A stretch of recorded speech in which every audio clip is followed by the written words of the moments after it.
though it's coming on, there is very high energy. In fact, when I turned my computer on, I was flashing for a while, so I was a little bit worried that this wouldn't happen, but it's settled down as Tania's come on. So hopefully my computer does last and it doesn't start cutting out, because there's definitely heavy energy around. Yeah, and you know what? Honestly, if it cuts out, let's just roll with it and we'll figure it out. Yeah. Yeah, so it's told us just to press record, which is interesting. So normally we at least take 2 minutes to say hi to each other, and then we go on to what's the topic for the day, but we are not even doing that.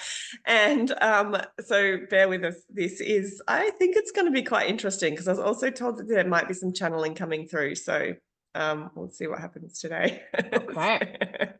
So the one thing that's come up for me a couple times today is the actual play with energy on the physical body. So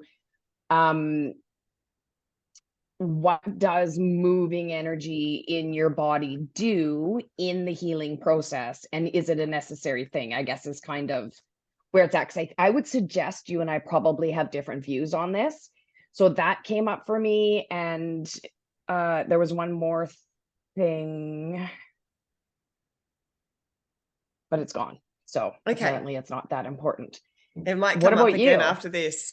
Yeah, I've had a few different things, but a little bit in line with what you're talking about. Maybe I'm not quite 100% sure on what that topic is, but I've definitely had a lot about how uh, our kind of abilities and show up in an energetic form. So meaning our connection to spirit, sorry, not ability. So our connection to spirit shows up in energetic forms, and that it comes and goes for a reason, and what our physical body actually does and needs to do when we don't feel like we're connected to spirit. So it's and I'm getting all these people, which is really interesting, that this last week, and the word that kept coming up for me was like they feel blank. It's almost like they had spirit coming in and then they just went blank. Had spirit coming in and then they've gone blank. And the main question each person keeps asking me is, why does spirit leave me? Like, why does spirit come and why does spirit go? And kind of what the role of our body is, why spirit needs to come and go sometimes within our body. And we've talked a lot about this, in that, yeah, we need to remember we're physical, but they're actually giving us another answer on top of that. So yes, we need to be in the physical. That's really important. We wouldn't have a physical body if we didn't need it. But it's also part of the journey of why that coming. So that's the main sort of stuff I'm getting, and I'm getting it from lots of people. Okay. So I'm sure that's something we need to discuss as well. But I'm interested to hear more about what you spoke about, because it's interesting that straight away you're thinking we might have different ideas. So that always Yeah. fascinates me.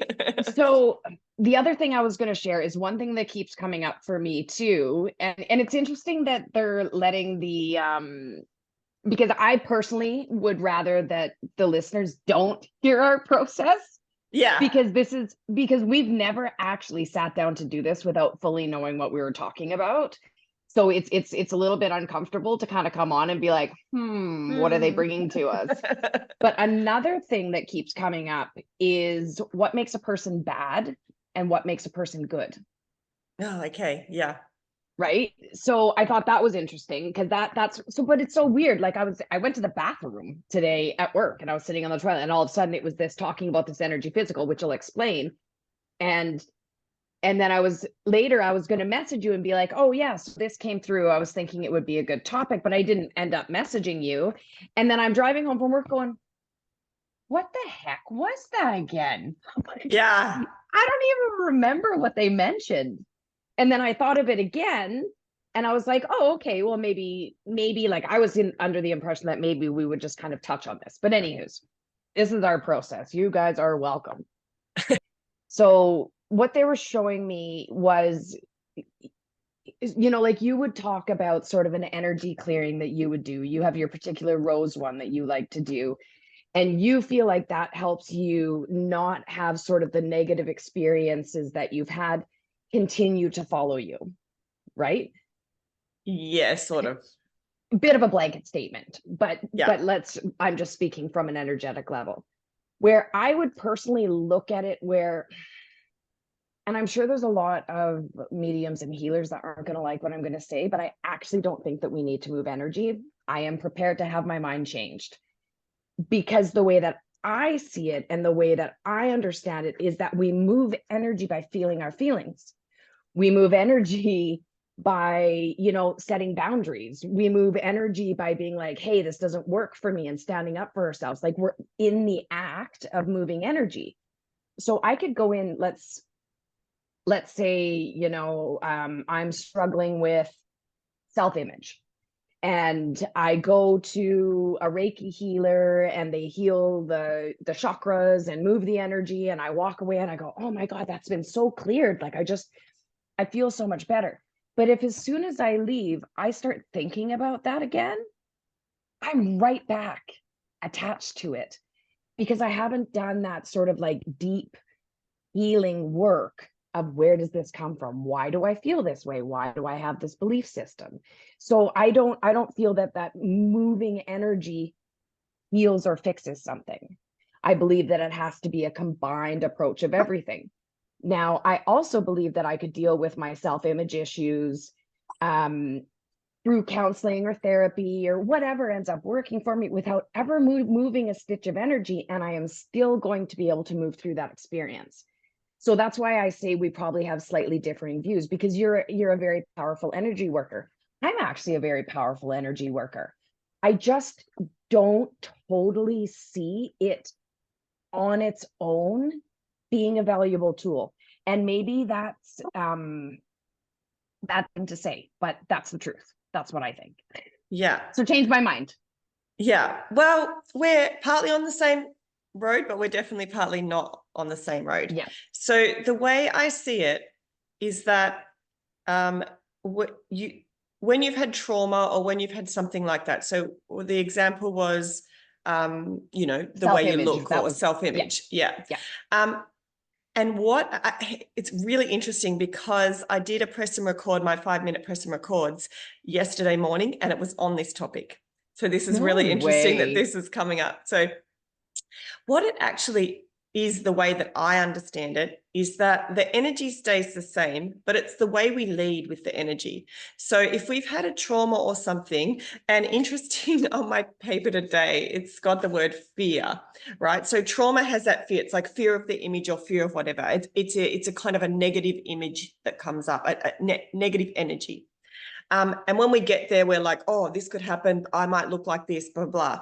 And what we've done is we've led with negative energy. And so when we do the energy work, the way that I usually do it with people, it's actually not getting rid of that energy and saying, oh, well, I'm just going to clear that energy and it's gone, and now you're going to walk your path forward. It's not doing that. It's moving that energy so that you're not leading with it. So it's like the example they gave me yesterday was like, if you have an argument, or if you have someone that annoys you, right, and you go in, and before you even walk in the door, you're like, oh, look who's on today. Tania's here. She's going to be whatever, the minute I walk in the door. So you've led with that energy. That's the energy that for you comes straight up in front of you. If you can actually put that energy, so I do it into a ball or a rose, and you actually can acknowledge that energy and say, okay, I'm going to push that energy or move that energy, so that when I walk in the door, I don't go, oh, Tania's here, this is going to be a terrible day. I'm going to go, hey, the sun's out. I'm going to sit in my window. Tania is here, but I can deal with that. That's only part of my day. And your energy actually goes away from the thing that gets to your front of mind. Then, yeah, you're going to come in, and that colleague is going to be just as annoying, but you haven't focused on the energy. You've moved that energy from being at the beginning of your thought, if that makes sense. And then you've been able to release some of that energy. So that's just on a smaller kind of scale. And I do this all the time, and it actually works. It's like it's almost like you acknowledge that in many cases when I do energy work with people, they don't even know what it is. And they'll show me images of this energy that you had from when you were, at high school, putting your hand up to a teacher, you stop doing that and you stop looking at people. And now the reason you don't look at people is because you've still got that energy, but you're actually not that person in that same situation anymore. And if you can move that energy, and they still have that thing where they remember it, but they don't have the negative energy that was attached to it, that they've built up to be this massive thing that actually isn't. So it's diffusing that energy down to a level that you can go, okay, let's relook at this energy. Let's relook at this situation I can now. take it that way. Yes, yes. When you explain it like that, I can take it, where you say you diffuse the energy a bit so that you can actually deal with what it is that's bothering you, right? But say I'm going somewhere and there's this annoying person that I can't stand. To me, I can look at, where's that resentment coming from? Why am I having this resentment? What did this person do? Does this person and I have to have a conversation? Like, you can actually, to me, do those actions to take care of that. Oh, okay, I see. Okay, so what they're saying is, obviously we're both right, but you can, which more you actually, and I'm not saying there's anything wrong with moving energy. I'm just saying I struggle to see the purpose, but now they're showing me what the purpose is you can diffuse the energy so that you can approach those conversations from a calmer place in order for it to be constructive, as opposed to confrontational. Yeah. And where you you're can like, see, you're driving me fucking nuts. Like, why are you acting like this? Yeah. And you watch, if you sit and watch someone have an argument, and you're like, I literally did this up at the Snow actually the other day, and my friend that was with me, he goes, you're just staring at those people. And I went, oh, sorry, I forgot I was here. Because we don't argue a lot in our family, so we don't have those. But literally, the daughter came out from the chalet, and her mum had been looking for her, and the dad and the two siblings were there, and they're like, there you are, was the first thing that came out. And the daughter just barked back like, don't yell at me. And I was just like, what? It was just like, and so I watched this tennis match of this thing. Well, I'm only yelling at you because you weren't here. I was like, wow, how did that happen? How did that go from 0 to 1,000,000 in a second? And they couldn't calm it down because they were both holding on to something that had nothing to do with the fact that what they just did, well, it did, but it was such a slight underlying thing. But they had so much energy attached to what they were doing. They were yelling. They weren't even listening to each other for that association. So if you could actually sit down and diffuse that energy so that you realize that, hang on a minute, we were both really like bringing something else to the table than actually what was happening. And then you can work out, okay, Mum, I get really upset when you come and don't even ask me, where was I? Like, and straight away say, where have you been, and blame me. Like, there's a lot of discussion that can happen if you can diffuse that energy. And that's what it's about, really. It's about being able to tackle your things that have such high energy around it that you cannot see clearly. Those two people didn't realize that they were yelling in the middle of the ski field to everyone else for something that was just so out of proportion of what actually happened, right? But the energy that they come, now that daughter and mum will probably do that for the next 5 years, I think, because you could see that neither of them had their energy under control of what was going on. And one day they'll wake up and go, oh my God, why did we yell at each other all those times? Like, that energy had something underlying it, that need, the girl was not getting a need and the mum was not getting a need met, but neither of them could understand it. But they were also, because energy is, emotions are energy, is what Spirit's saying. So it's a okay, fine, whatever. Yeah. It's not saying no, that yelling... sorry, they're just talking to me. That's why I said fine, whatever. Yeah. I was joking because I knew what you were doing. Yeah. So they're saying,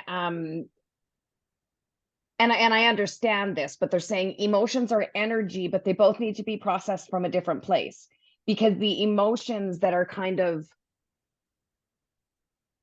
happening have a physical place and they have an intuitive place. So you can breathe, calm yourself, deal with your resentments, whatever, go into the conversation calmly.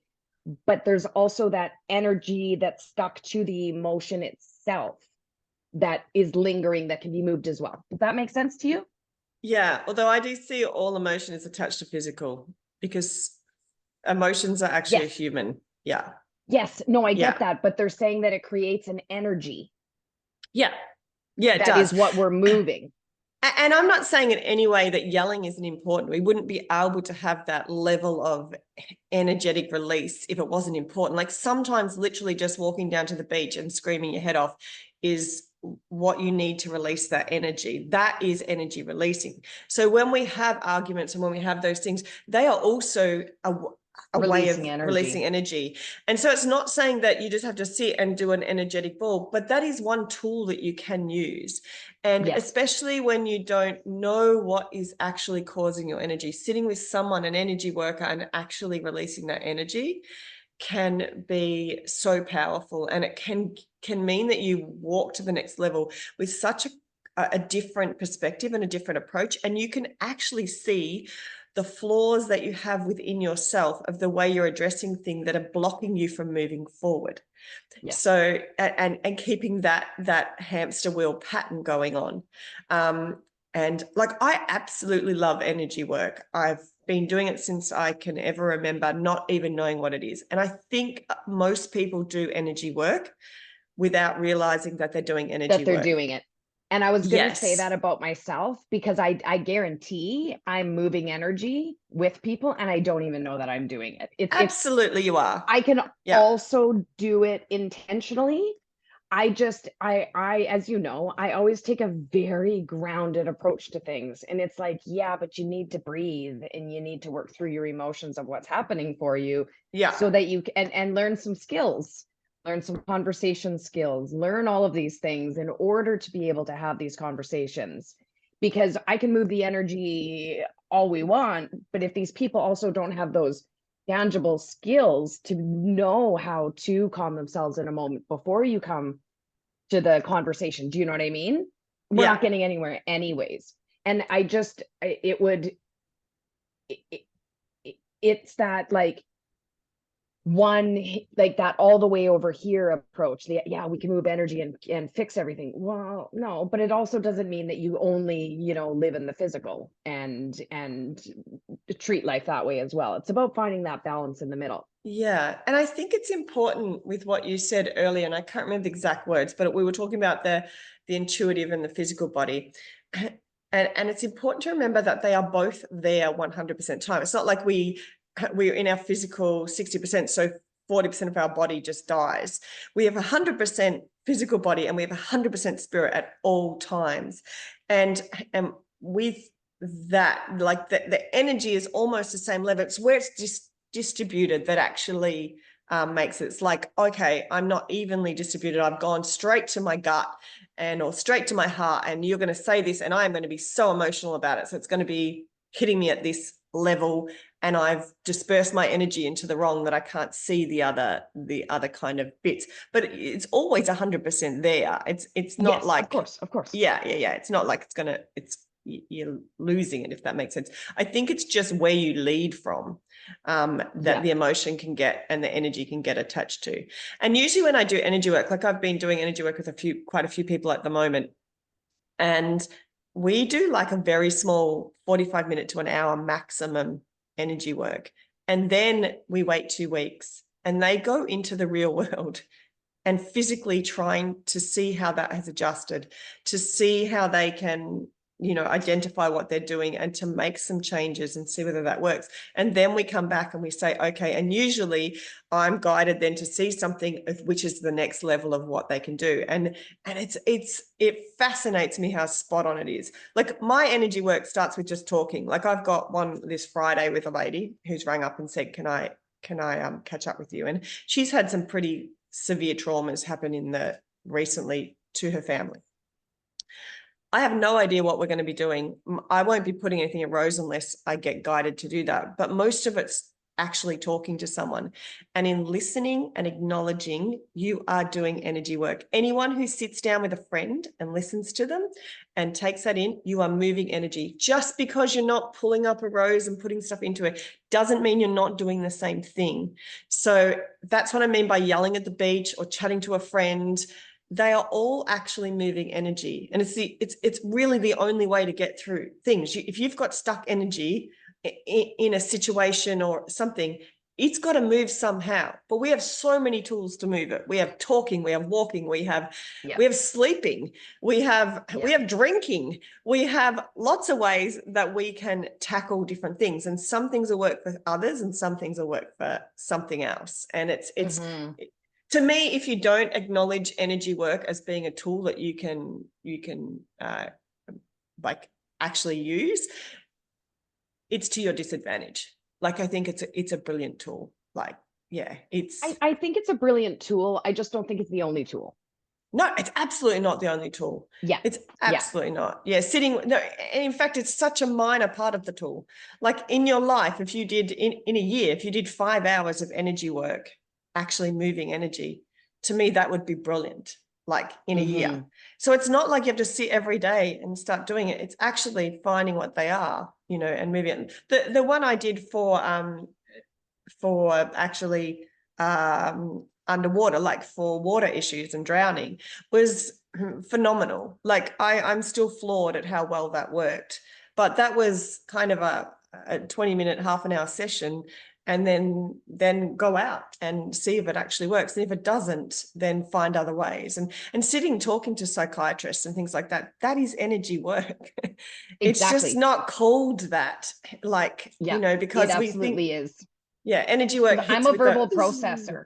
Yeah. Like I need somebody sitting in front of me that I can kind of bleh all my stuff out and talk it out and bounce it off them and then that's the process for me in order for me to move through situations. If I'm not the kind of person that's an internalizer at all. Yeah. In fact, I would probably go nutty if I didn't have the opportunity to talk my stuff out. It just doesn't work for me. There was something that you brought up that a topic that you sort of wanted to touch on. I can't remember what it was. It was more than it was in line with what you're saying, because it was the physical and spirit always being there. And I think this last kind of week I've had all these people coming up with saying their word happens to be blank, right? I'm just like, is spirit there? Like, like, why do they leave me? And I read or listened to a podcast from a joint friend of ours who was saying that she's sick and she had moments. And I kept getting up the fable about the footprints. Do you know the one? It's sort of where Jesus is carrying you. Yeah, it's like the one where, why did I only see one footprints in the hard times? And they said, and they were not throwing it in a religious thing, but they just kept it going in my head. I couldn't get to it, and I would see this girl's face and this thing, to the point that this morning I sent it to her. I'm like, hey, this isn't a religious thing, but spirit just keeps, putting this out there. And it was interesting because then I was like, I started to see other friends' faces, and I was just like, after I sent it to her, I'm like, oh my gosh, this is one of the messages they want us to talk about, which is that spirit is 100% there all the time. It's sometimes just, it's not suitable for your physical body or your physical path forward to be in tune with that. There's a lesson that they're teaching you, or you physically just don't have the energy. So when we bring spirit in, like I sat down today before this and I was agitated. Like I was walking around the house. Tania's like, what are we talking about? I know, no idea. But I could feel the energy building, turn my computer on, and literally my screen is flashing bright, dark, bright, dark, bright, dark, bright. There's lots of energy around.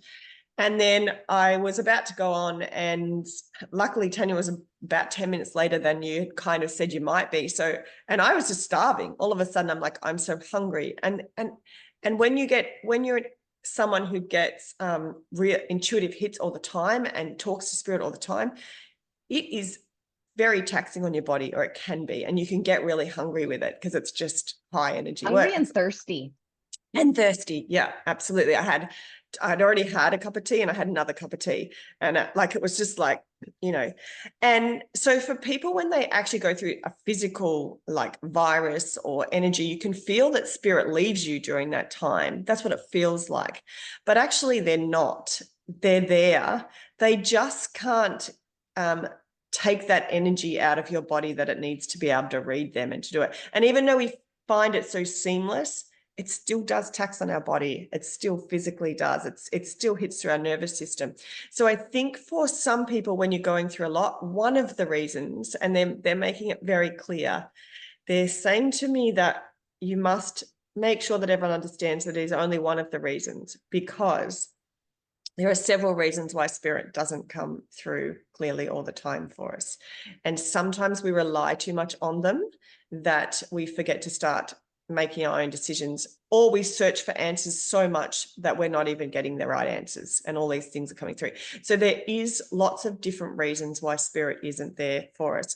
Also, for spirit workers, they're telling me that they do, important if you're, especially in the role of teaching or preaching, they're saying that you understand the audience that is being received, that is receiving the information. So when you can so easily bring spirit in and bring communication in, and you're talking to someone who can't, it is important to understand what it's like in their shoes, and that you can then communicate correctly to them.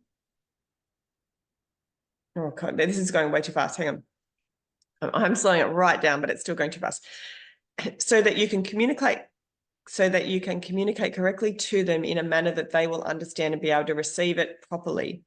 Because we have a tendency to, they're showing me lots of things. So they're showing me corporate talk, for instance. So I don't know if anyone's it's a lingo that you only understand if you're in corporate, and the spiritual stuff is a lingo that you only understand if you're connected to spirit.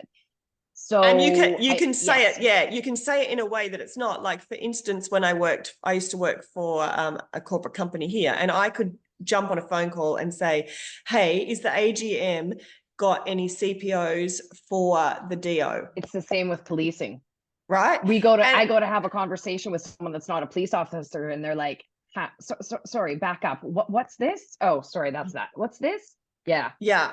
And so they really want to remind us that plain speaking, if that is the audience that they want you to actually hit and to be part of that community and discuss with and talk with, that if that's your team, in effect, you then need to be reminded what it's like to be able to speak in that way, to be even more effective.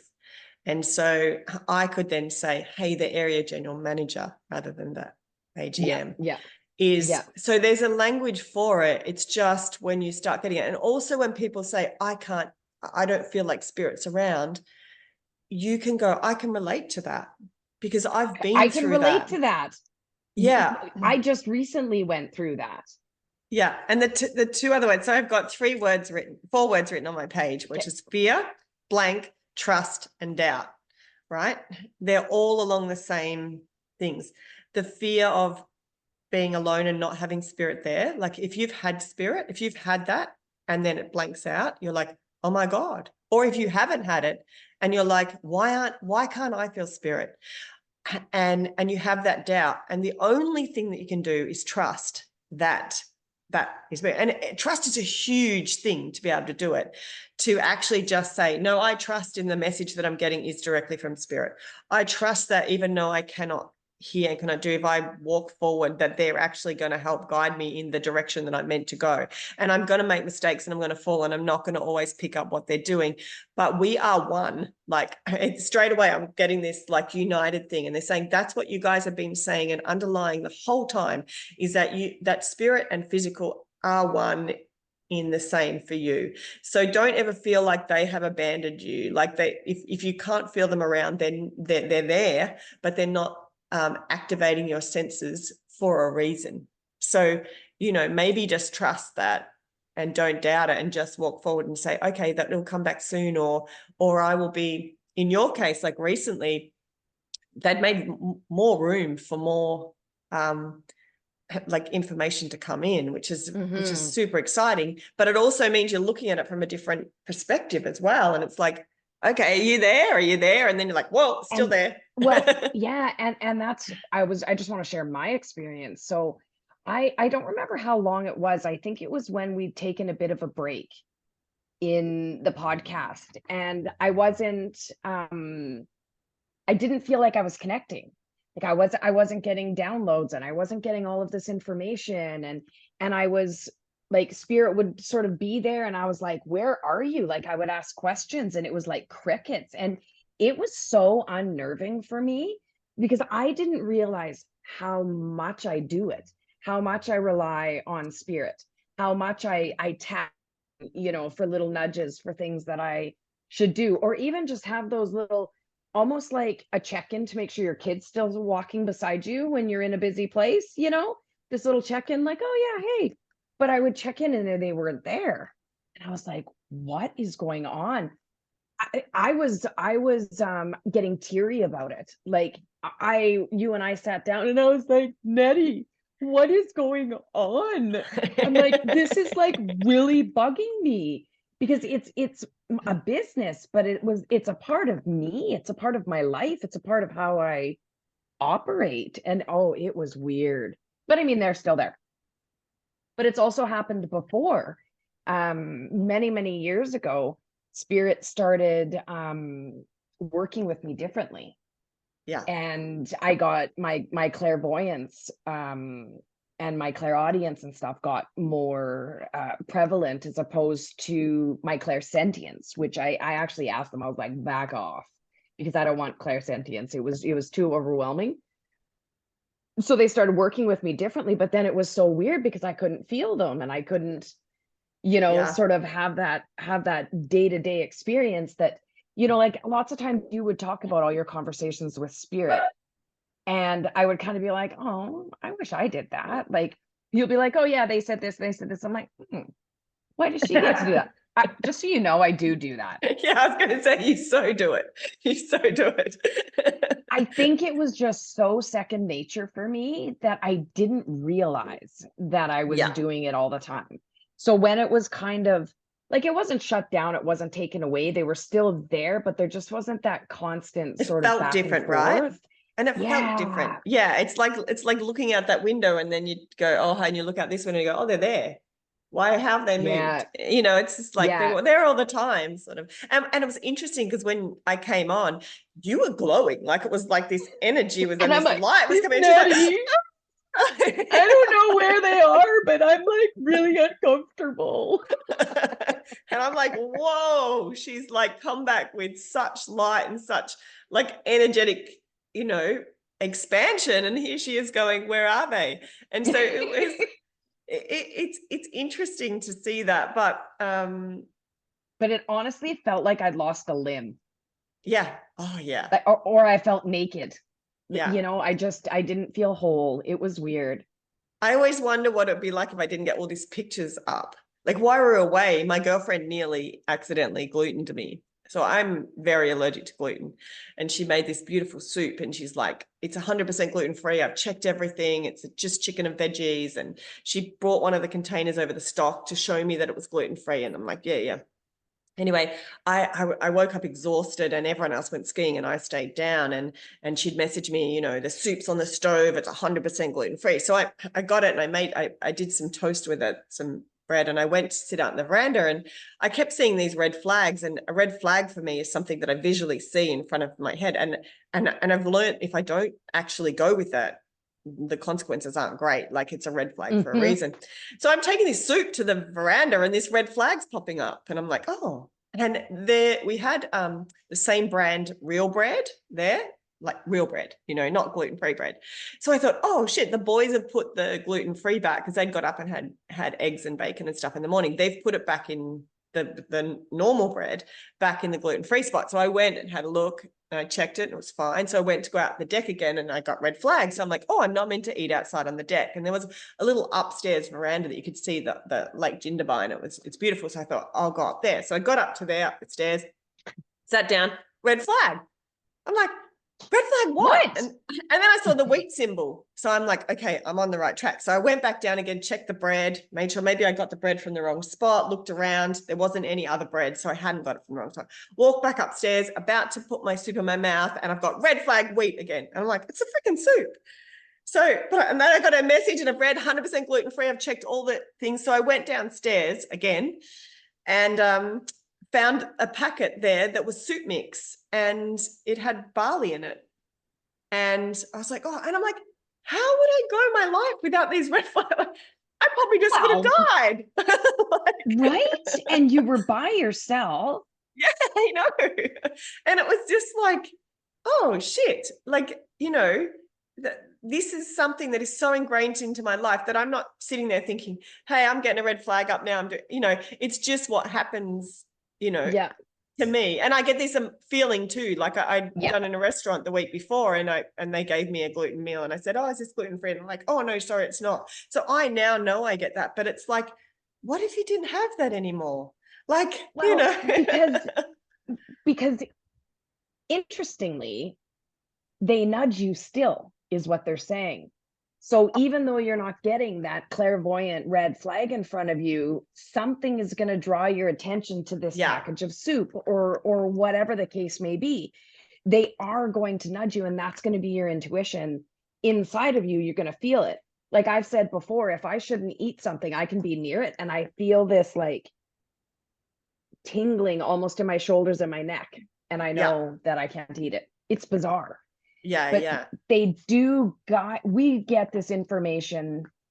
What they're saying is that they're saying there's 18 different ways to get information, which is interesting. I don't know what those 18 are, but there's many, many different ways to get the information. Okay, I'm going to dig into that. 18 ways for info. I had to write it down. They said you're going to get the message. You just have to be present enough to be able to get it. We get the, the clairs and all of that, but sometimes I don't. Sometimes it'll just be a bit of a feeling. And then I'll be like, yeah. And then I'll be like, oh, something doesn't feel right. But do you know how many times in my life I've had that? Yeah. And I ignore it. Yeah. Or I go, I go, I think I'll just do this anyways. Like, yeah. And they're communicating with us, which I think is wonderful. Often it's just an instinct or a gut, like a very slight, there's just something you just go, oh no, I don't want to go around there. It's not right. Get that. And I think, we all get that. And I think for me, the red flag is like when the red flag comes up, I could have died there. So it's like next level for like, okay, it's in your face. And as you said, if I lost that visual, I would pick something else up and I would stop relying on it. I think for me, that's an easy way for spirit to show me because it's what I'm used to. So I think we all transition through in our own way. And it's interesting you're talking about the 18 because they say that, there's 5 main ones. And the fact that they say there's 5 main ones to me always said that there's many more not main ones. Right. And even within our senses of, in fact, I did read this a long time ago. They were showing all the different senses, like your actually kidneys can actually have a sense before you do something, and your liver and all your organs within your body, just like you can have the smelling or the hearing or the taste or the seeing, you can actually get intuitive information through those organs within your body. So it would be interesting to do some research now that they've brought that up to see what they are. I'll sit down with spirit because they're showing me, just as you were talking, they were showing me some of them, but I don't want to mess it up. I want to, and there is actually a name for them all. There's a name for like intuition through other aspects. But they're talking about ways within like your physical body. So there's the hearing, smell, taste, blah, blah, blah. But then they're also talking about within your muscles. They're talking about within your skin. They're talking about the dampness of your skin, your sweat glands. And they're talking about the hair that stands up to feel that. Yeah. Talking about your, like, down your spine. You'll probably find all the organs are there too. There Yeah. is Oh, something on that. Yeah. Yeah. It's super that's cool. really interesting. But yeah, I'll sit down with them and I'll list them out at some point here. Yeah. But I think what their point is that they're just trying to say that spirit doesn't abandon you. Yeah. And you're still, like you said, you're 100% physical and you're 100% intuitive.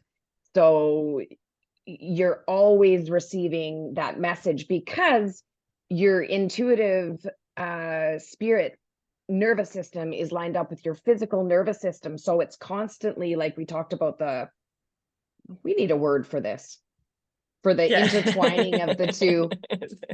Yeah. For the intertwining of the two, there's always those messages coming through spirit into your physical body that they are there.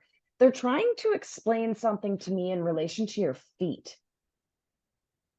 They're showing me your toes, and what if they're talking about acupuncture So you're or nervous, acupressure? all your nerves to your nervous system and in your feet and your fingers. Okay, because they're showing me my toes being like receptors, Yeah. and they're showing me like specifically the big toe joint is also a receptor. That's Is no, it is. So that is actually related to your spine that and your oh, and your and nervous system. and yeah, and your head and neck. So if you ever have issues with that, you can actually massage that to get your top of your back, your neck, and your spine into your head all aligned. And they're Yeah. talking about right here as well. Okay, I think that I'm getting a bunch of the I don't points. this sounds like acupuncture. Yeah, absolutely. I don't know what that is. But when I spoke about the kidney, I could feel the bottom, the sole of my foot, which is where the kidney is. The kidney's just in And that like sort the of arch part. Yeah. right. Yeah. So Sorry. there we go. There's the acupuncture or acupressure points. Yeah, that's I wonder how many we've listed. Yeah, I don't know. I don't know either. I'm just gonna ask if there's any other ones. Well, they're talking about your receiving information through your sexual organs. Oh, So it's almost interesting. like a okay, this is really interesting. Sorry, guys, ladies. It almost like a opening and a closing and a tingling that can happen in your sexual organs that can give you messages, and not in a sexual manner, but Yeah, okay. in a because it's Like a warning or a like a is that yes, yeah. yeah. Huh. Yeah. There you go. Wow, that's different. So let me see if there's anything else that they want us to talk about. They're also speaking about different areas of your head, different points on your scalp that will tingle and give messages. Oh, interesting. Yeah. Anyway, the I mean, point is that that's our they're nervous always system, right? Yeah. communicating. They're always communicating. Yeah. And I think the Mm-hmm. underlying thing of today's message really is that there's many ways to move energy. That when you feel that blankness, know that you're not alone. Like spirit isn't there any less or any more. It's just the way that they communicate, and maybe at that time they're not wanting to communicate you through reason, or you're looking too hard. And you can look too hard. You can start searching for these things that you actually then don't feel the subtleties of them because you're trying to look for the big bang. You're trying to look for the big thing. And that there are apparently 18 ways that a spirit can physically react with us or give messages Physically to us. communicate with you through your body. Yeah. Yeah. So, Learn them. learn them. Yeah. Just like we had to learn clairaudience, clairvoyance, clear knowing, like all of that stuff was a lot of work. It was a Yeah. lot of work for me to go, okay, what does this symbol mean? What does this mean? What's Yeah. this? And discerning, the conversation in my head and discerning the difference between that and spirit, and discerning the difference between different spirits in my clairaudience, or discerning the difference between different feelings with the clairsentience. So I think they're trying to say, like, learn the body, be in the body, learn what those messages are. And they're showing two things, which I understand what they're showing. They're showing me a zebra and they're showing me a hand. So they're talking about that every person or every animal actually has their own like print, their own set of things. So you don't compare yourself to someone else, because you are not going to communicate the same way as them. There'll be crossovers and things that are similar, but the fact is that the only person who can tell you how you will receive these messages is you. So grass is not greener on the other side. Look at your own paddock and say, okay, what does that feel like for me? Do I get that, or do I get red flags? No. Okay. Right. How are my red flags like brought to me by my intuition? And it might be my hairs on the back of my neck. It might be, and a twitching eye. Some people get this twitching eye before something happens. It can be as physical as your eyelids. Yeah. And to me, that is so much. Oh my God, I just totally lost my train of thought. I hate it when they do that. Blank. I'm clearly not supposed to say whatever it is that I'm saying, but it was something along the lines of, oh yes, I apparently am allowed to. That's where like mindfulness and meditation, in my opinion, and my opinion only, is it of utmost importance, because you have to be mindful of what you're feeling, what you're experiencing, what your body's telling you, what your intuition is telling you. So that's where you need to be present in your body. Because I certainly have had times in my life where I'm not in my body. It's uncomfortable and I'm not in it. It'll still happen. I'll be under a lot of stress and I'm literally not in my body, because I'm like almost, I'm obviously, my soul is always in my body, but I'm not conscious of my body. Right. So I know, like, I used to have really bad panic attacks. And one thing that used to work really well for me is I would go, okay, what are 5 things that I can see, 5 things that I can smell, 5 things that I can touch. And then that to me is a very simple mindfulness practice, where you focus on your left butt cheek, focus on your right butt cheek, and then focus on your tongue in your mouth, and boom, you're slammed back into your body, paying attention to the sensations that it's bringing you. Yeah, it's almost aligning you. Yes, and they're also saying that is especially important when you're triggered, because when we're triggered, we'll kind of spring out of being in that discomfort of it. But that's when we have to work very hard to be in it, so that we can get the messaging that we need to be getting. Yeah. Absolutely.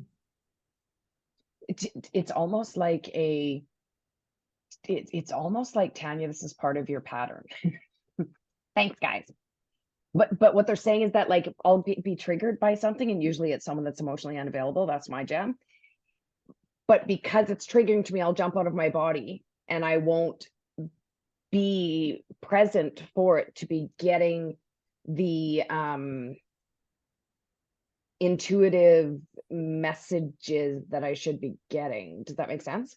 Yeah. Or even they're showing me the hamster wheel, like if you don't actually go into your body and address it, and actually deal with what it is, you go out and you don't deal with it, and then it happens again, you go out and you don't deal with it, and you go out and you end up this hamster wheel of the same sort of stuff. But yeah, because what they're saying is then you're not getting those intuitive hits, you're not getting the information, you're not experiencing the emotions, you're not seeing, wow, this makes me totally sick to my stomach, and I'm completely ignoring it. That type of thing. And how can I change? How can I get off this hamster wheel of just end up back in this situation again, and back in this situation and back, and it's not, your spirit's trying to guide you there, but you've just left. You've gone, right, I'm on the lollipop stand. This is super uncomfortable, so I'm hopping out and I'm not paying attention to this because it feels terrible. So then you're missing the cues that they're trying to give you about the situation. Yeah. And that's back to the very start of what we said, is diffusing the energy to actually be able to get back in and look calmly through Look at them bringing it all around. Back to it. Very good. All right. So I don't know where what makes a good person and a bad person comes in, but I feel like it's going to be a topic at some point. So, because it keeps coming up for me, what makes a good person and what makes a bad person. Yeah. All right. Maybe that's next week. Who knows? Hold on to your hats. Well, we don't, because apparently they're not even giving us a heads up anymore. It's just press record and Press off you go. record. So with that said, it was lovely to chat with you, Nettie. Thank you everybody for joining us. Please like and subscribe so that you can get notifications when our lovely podcast comes back up. And it was lovely to be here with all of you. Thank you so much. Bye.